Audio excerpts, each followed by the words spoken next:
Drag is becoming an increasingly more visible part of popular culture due to shows such as RuPaul's Drag Race and Dragula gaining an influx of viewers that aren't part of both shows' target demographic. This amazing art form has a thriving community right here in Milwaukee. In fact, Milwaukee is home to 2 winners of RuPaul's Drag Race, as well as several other contestants that have appeared on the show. However, there is so much more to drag than just the mainstream conceptions of the art form. Today on Life's a Drag, we'll hear from several Milwaukee performers, as well as get a special in-studio performance from Dora Diamond. But first, let's hear from a self-described drag nymph and learn about how drag can be anything.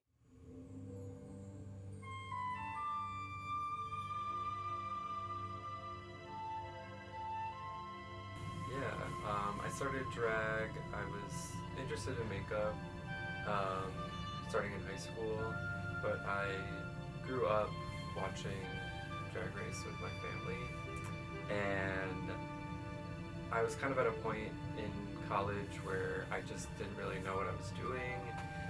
I was at art school and nothing was making sense, and so I took some time off and came back home and was just kind of thinking and kind of came to the decision that drag was like the perfect combination of a lot of my interests.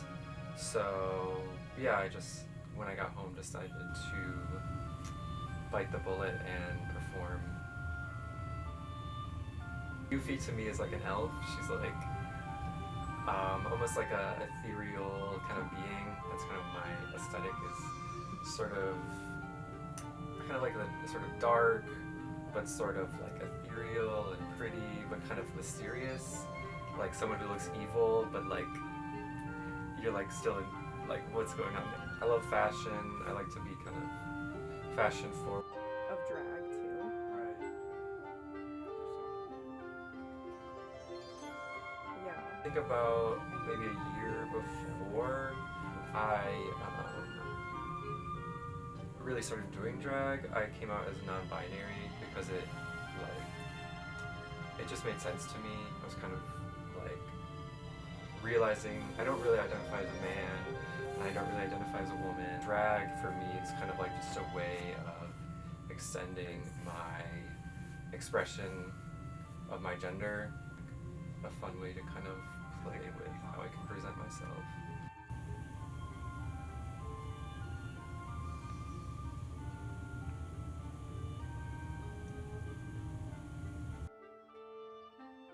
Yeah, I'm definitely like look. I'm very focused on the look. I think I'm known for that. I try to be very polished.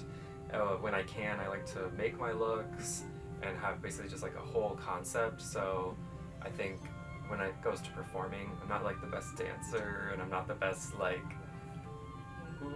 kind of there to honestly look pretty half the time. That's just kind of my thing. It's very affirming when I like walk out on stage and there's like audible gasps, because that to me, I'm like, yes, that's what I wanted. It's definitely for me about the look when I'm performing, and also like I guess like the shock value too, like the shock value.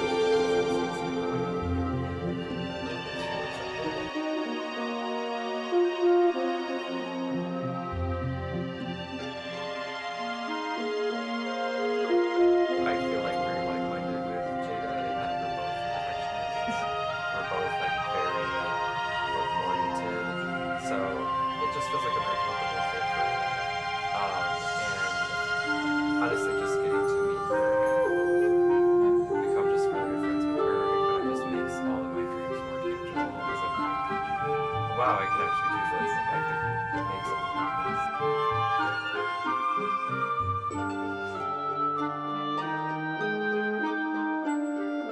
You can follow me on Instagram.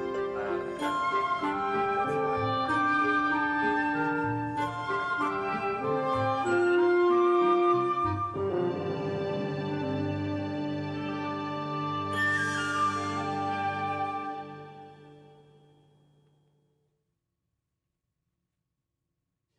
Milwaukee really does have a diverse and lively drag community. Joining me now is the wonderful Dora Diamond. Thank you so much for joining me today. Thank you so much for having me. I'm so excited to be here. We're excited to have you. It's a pleasure. So I'm just wondering, when you first started doing drag, what inspired you to start performing? Well, I guess that's kind of a two-part question because I've been performing for most of my life. I mean, or a good chunk of it. I started performing in like choirs and in like community theater when I was like very, very little. But drag, I just remember being in high school and seeing a lot of like movies and stuff that had like drag characters and being very drawn to the sort of radical femininity of it, the sort of gender as artness of it, if that makes sense. Totally. And then so after, because I grew up in a really small town, and so when I moved to Milwaukee for college, I was just introduced to such a larger, broader, more diverse community, and it really gave me the push to like say, oh, I think this is something I'd like to try. That's amazing. Wow. So I understand that you host Screen Queens at This Is It. Can you tell me a little bit about that? Screen Queens is a weekly event that I host with my bestest bestie, Miss Beth Ann Bodyworks, which, for the record, is that not one of the best drag names you've ever heard? It really Beth truly Ann is. Bodyworks. It's how we became friends. Yeah. I met her at actually a Trixie Mattel show in the audience, and I was like, "You look great. What's your name?" And she told me her name, and I was like, "Shut up. We're best friends now." And it stuck. But yeah, it's a movie night that we host at This Is It in Milwaukee. It's kind of like Mystery Science Theater 3000, where we show fun films, but like we're like in drag and we do silly commentary over it. It's a lot of fun. I want to go. You should. It's free, and there's like drink specials, and we have mocktails if you're not into the whole alcohol thing. Yeah. It's really fun. It's like the best way you can possibly spend a Tuesday. I'll be there. How would you say your identity has played a role in your artistry? Oh, I would say it's been integral. I started out just doing drag, but it was actually after starting to do drag, I got introduced to the burlesque community. And because what I was doing in drag was very much inspired by like old Hollywood, 1920s, 1930s, 40s, sort of vintage, like Hollywood kind of a deal. And that plays really well with burlesque. And so someone saw me hosting my own show way back in like 2012. And I got introduced to the burlesque community. And that really gave me an opportunity to examine how much of that art form was me finding my own femininity. And then once I realized that I was essentially trying to live my truth, doing burlesque and sort of expressing and celebrating that femininity on my own terms helped me to get to the place where I felt safe to transition. And then after that point, like, I just became so empowered to really like integrate my transness into the things that I do. That's wonderful. I really liked hearing that. So what events do you have coming up over the summer? Oh, I have quite a few things. But most importantly, I have my first ever solo music set at Pride Fest this year. That's so exciting. Yes, I feel very, very fancy and wonderful. It's a newer stage. It was one that they were going to introduce in 2020, but then, you know, certain things popped up, got in the way. Oh, yes. Just a little, you know, global catastrophe. It's fine. But yeah, I'm going to be doing my first ever solo music set at Pride Fest this year. And then this is smaller in scale, but also very important to me. But like my small town is having its first ever Pride celebration. Oh, wow. And they invited me to come up and headline for them. This is all really exciting. It's very sweet. I like, it's been a dream of mine since I was like 15 to have like a Pride Fest in my hometown. And so it's like, it's very much a dream come true. It's like two dreams coming true in the same month. I feel very, very, very spoiled. You deserve it. This is very exciting. Thank you. Well, I unfortunately, that's all the time we have for today. It's been a pleasure to have you here, and thank you for coming by. Oh, it was so fun. Thank you so much. Yeah, of course, but you will be back because you do have an in-studio performance later on in the show, and we can't wait to see it. It's going to be so fun. You're not ready. I'm not. Iconica Strange is an icon here in Milwaukee. When she's not the general manager of This Is It, she's performing along with her House of Strange, which is composed of many wonderful and talented performers.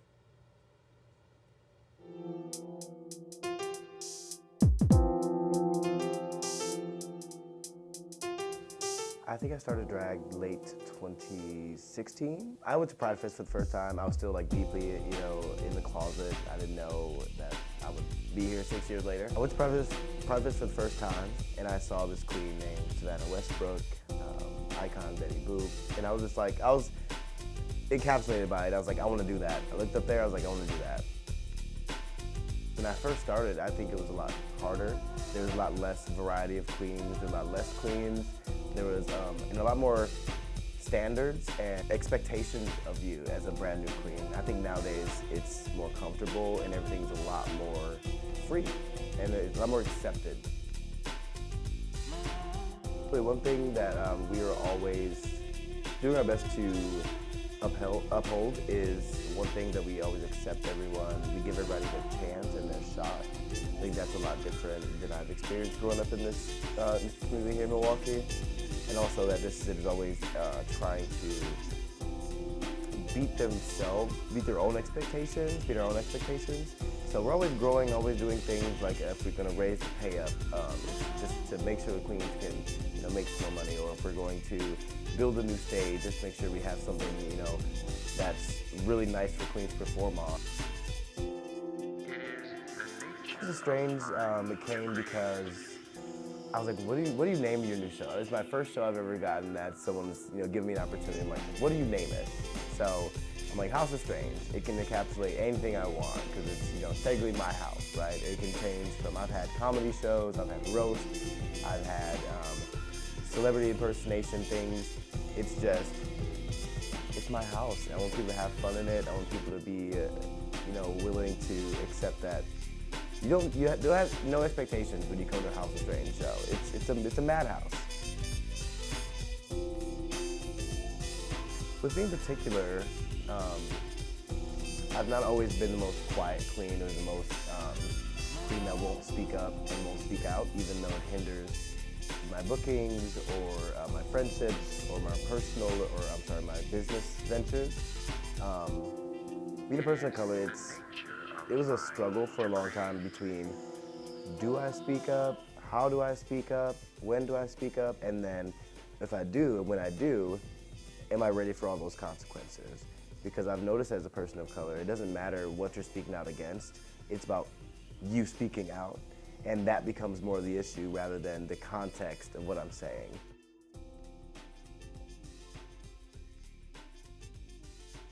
Now, every Wednesday we run 18 Plus Night here. It starts at 8 p.m. You got like a $10 cover. And a queen named Bailey I.J. Diamond, she was always here on 18 Plus Night. She's really created a culture for herself around 18 Plus Night.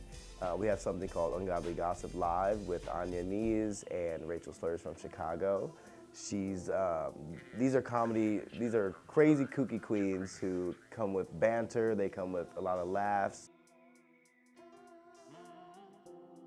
This is now co-owned by one of the biggest celebrities, biggest drag queens on this planet, Trixie Mattel.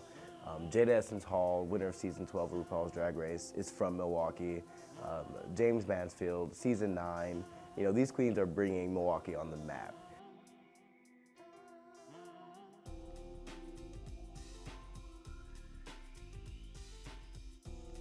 I think the proudest achievement in my drag career was one of the most recent times. I performed halftime at the Milwaukee Bucks game this year, and when I got the call,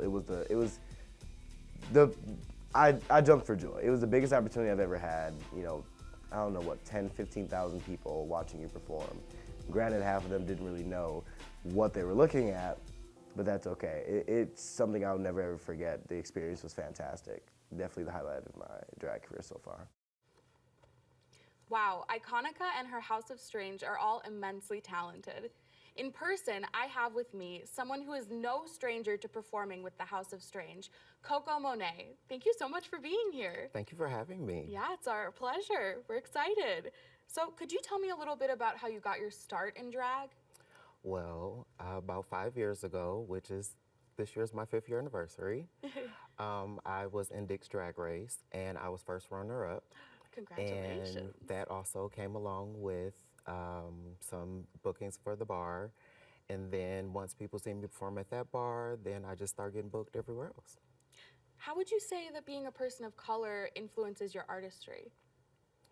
I feel like it makes me work harder. It makes me just want to strive harder to represent my whole culture, my whole background and everything. It just makes me want to be more polished, more put together, just perfect. And how would you describe your drag performances? Well, my nickname is the Vixen of Milwaukee. I'm not like raunchy, but I am sexy, a little sensual. Yes. But I do have a playful side. Oh, I love that. Sold. I'm going to come to the next performance. Please do. I will. So, where can people see you perform, or do you have any fun events coming up this summer? You can catch me performing at This Is It. I'll have some performances in Madison at the 5 nightclub. Ooh. And I'm also trying to be part of Pride Milwaukee this summer. That's so exciting. I know, I'm really trying. Yeah, you have a lot going on. Trying to stay booked and busy. We love that. Well, Coco, thank you so much for joining us. I love seeing what you bring to every show, and I will be at some of those performances. Thank you, I can't wait to see you. Yeah. Drag kings are an imperative part of drag. With me today, I have Jay, one of Milwaukee's most well-known drag kings. Thank you so much for coming by the studio today, Jay. Oh yeah, no problem. We're happy to have you here. Thank you. So tell me, how did you get your start in drag? That is a good question. It's something that I always wanted to do, especially like after coming out, but I actually really didn't even know that much about like drag kings until I moved here to Milwaukee. And I know when the Milltown Kings was a thing, I went to some of their shows and I was like, you know what, I want to do this too. Yes. So I don't know, I just kind of like asked drag kings, and then like I actually got my start like right before the pandemic, and then everything shut down. So it's just something that I had been wanting to do for a minute since like I moved up here in like 2016. Nice. So yeah. Bad timing a little bit at the start of the pandemic, but what can you do? So could you give us an idea of what the Milwaukee drag king community looks like? Very small, Okay. but mighty. I'll tell you, yeah. It's been really good to work. I know JJ was here earlier, and he's a super dope person. I've worked with him before. I would say it would be dope if I know he'll have friends that are very interested in being drag kings too, and I'm trying to encourage them to come out because it would be nice to have a lot more drag king representation, because I feel like right now we don't have that much, as much as we could, you know? Yeah, definitely. Well, maybe you'll inspire some more. Hopefully. So what genres of music do you typically focus on when you're performing? My genre of music that I focus on is really like old school R&B, like funk, or even some new stuff, but it's more kind of has like a old school type of feel, because just my persona is a little bit, he's a bit of an older guy. Okay, cool. How has your identity played a role in your artistry? Kind of a big question. That is. I think it's been a way, because I identify as transmasculine. It's been a way to, in a way, like express my masculinity in a way that I haven't, and in a way that I would like hope to in the future.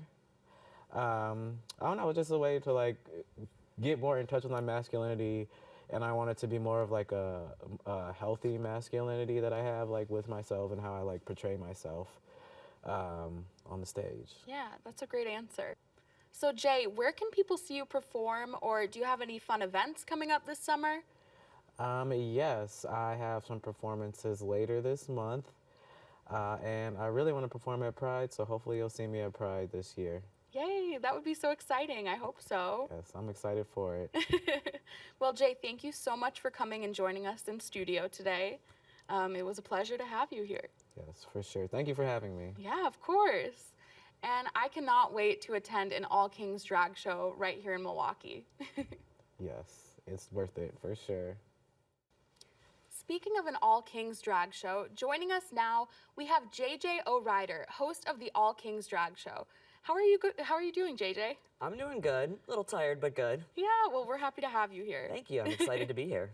So tell me, what inspired you to start doing drag? I actually saw a couple of drag kings perform at a different show I was in the audience for, and I decided it looked really cool, so I started following. There was a drag king troupe in Milwaukee at the time that put on shows, so I started following them, and eventually I just started talking to the members of the troupe and asked if I could perform with them, and they said yeah, so it started there. Yeah, the rest is history. Pretty much.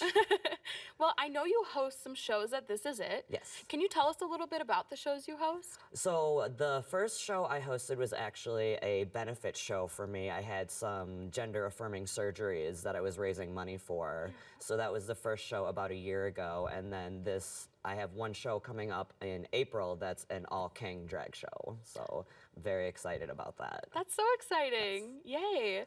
So tell me, how has your identity played a role in your artistry? My identity played a big role. Actually, drag made me realize I'm transgender, actually. So without drag, I wouldn't probably be where I am today with my transition. Once I started presenting male on stage, it really made me realize that it wasn't an act. It was who I actually was, and it made a lot of things make sense. When I'm on stage, it's sort of just a fun way to play with gender and express different ways to express the male gender and masculinity in a safe, structured way that's not toxic. And that's always what I try to avoid, is the toxic masculinity. Definitely. That's really special that you got to experience that and learn about yourself through that. Yeah, I've definitely learned a lot through my drag. So where can people see you actually perform, or do you have any events coming up this summer? Yeah, so I have my All Kings drag show at This Is It coming up, and then I have a couple shows in Madison that there's a bar out there I perform at. There's some bars down in Illinois. There's a couple in Chicago.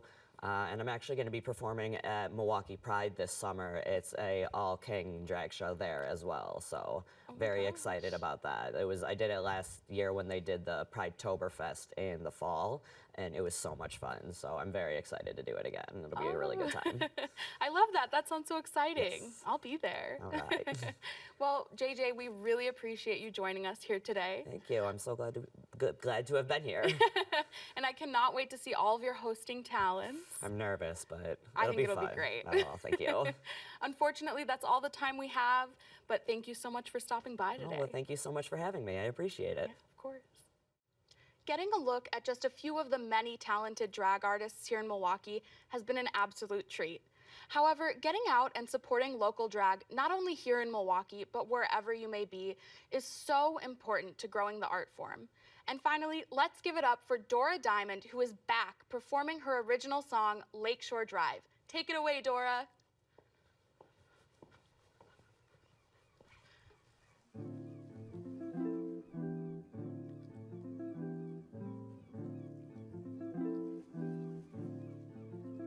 Let's go.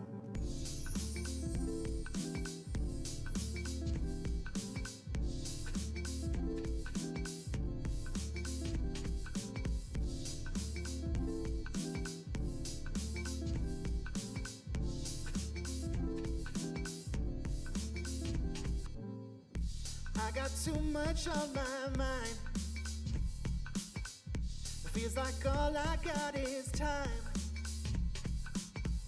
My heart is heavy, beat up, bruised. I gotta shake these walking blues. It's time I feel that sunshine down on me. In these blue eyes, blue skies, all that I can see. The winds of change come whispering through the trees, and all I hear are possibilities. So I say, baby, when the world drives me crazy, I let the good feelings take me, making my way down Lakeshore Drive, riding Technicolor horizons, taking our time and vibing, making our way down Lakeshore Drive, under cotton candy skies. See your optimistic eyes, 'cause we know nothing can compare, yeah, to that soothing summer air. No, I feel those calming waves wash over me as they flow. I know I found my harmony. The winds of change come like a summer breeze and blow away my insecurities. And so I say, baby, when the world drives me crazy, I let the good feelings take me, making my way down Lakeshore Drive, riding Technicolor horizons, taking our time and vibing, making our way down Lakeshore Drive. Baby, when the world drives me crazy, I let the good feelings take me, making my way down Lakeshore Drive, riding Technicolor horizons, taking our time and vibing, making our way down Lakeshore Drive, down Lakeshore Drive. Ooh, yeah, down Lakeshore Drive.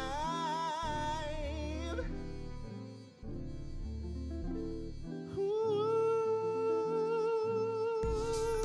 yeah.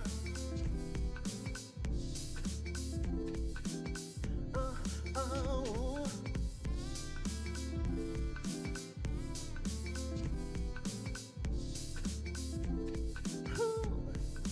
One more time, baby, when the world drives me crazy, I let the good feelings take me, making my way down Lakeshore Drive, driving Technicolor horizons, taking our time and vibing, making our way down Lakeshore Drive.